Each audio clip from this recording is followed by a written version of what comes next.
Hey guys, welcome back. Today we have an installation video for the 10.4 inches PX3 Tesla style for all 2015 2019 Mustangs. And let's go with the video. As soon as we open the box, we see it has some letters or papers. It has a detailed guide of the wire and diagrams. Has a thank you letter and the user manual for all the features for the radio, plus like a universal instruction how to install the radio.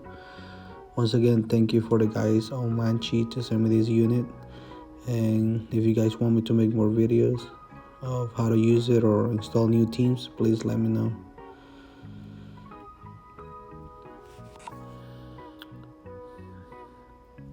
It has all the features on the front to turn on the car, AC, hazard lights.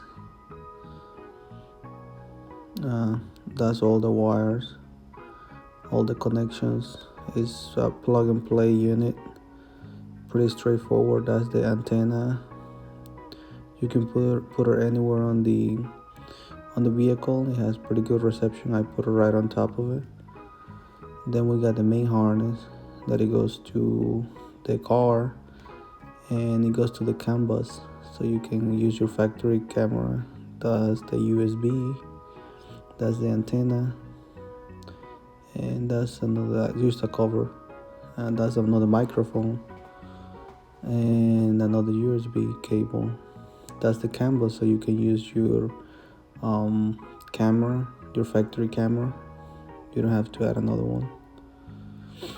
And also, this is your secondary harness, and if you want, you can add a aftermarket camera on it, like if you want to install one for the front.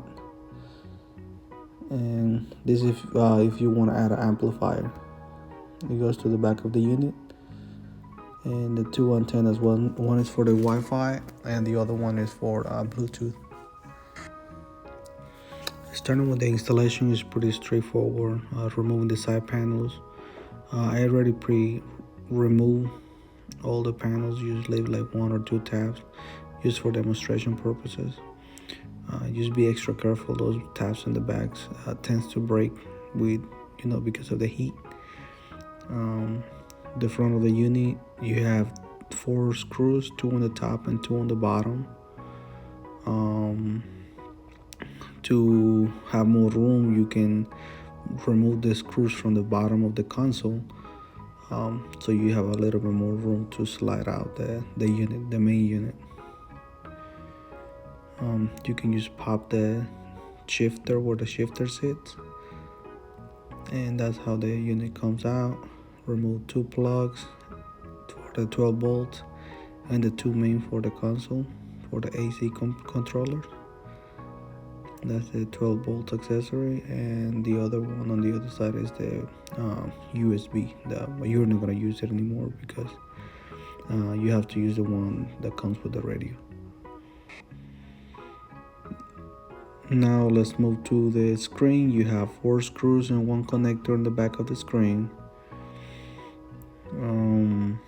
That's a single connector. Then you got 3, and that's where the USB connectors goes to, and 1 main for the car. And then you got your CD player, 4 screws. Remove 2 plugs in the back and the antenna. That one's a little bit tricky.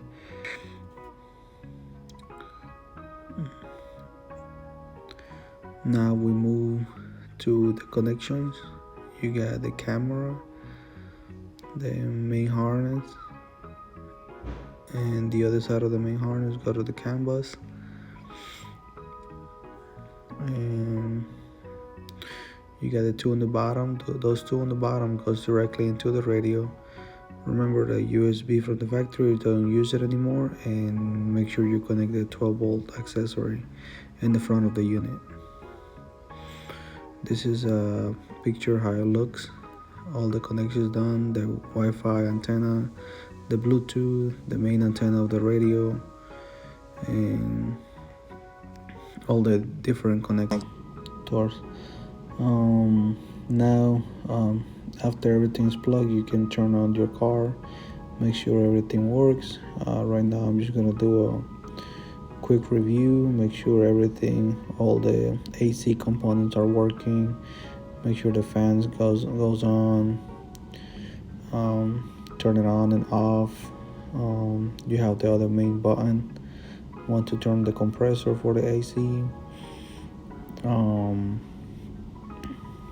the display is pretty responsive when you touch it. It's a pretty good unit.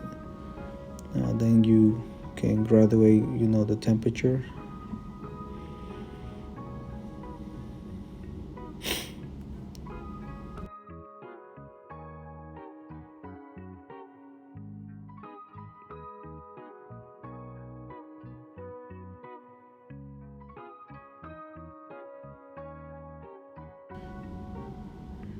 Then I'm just going through the different screen. Make sure everything works. The Bluetooth connectivity.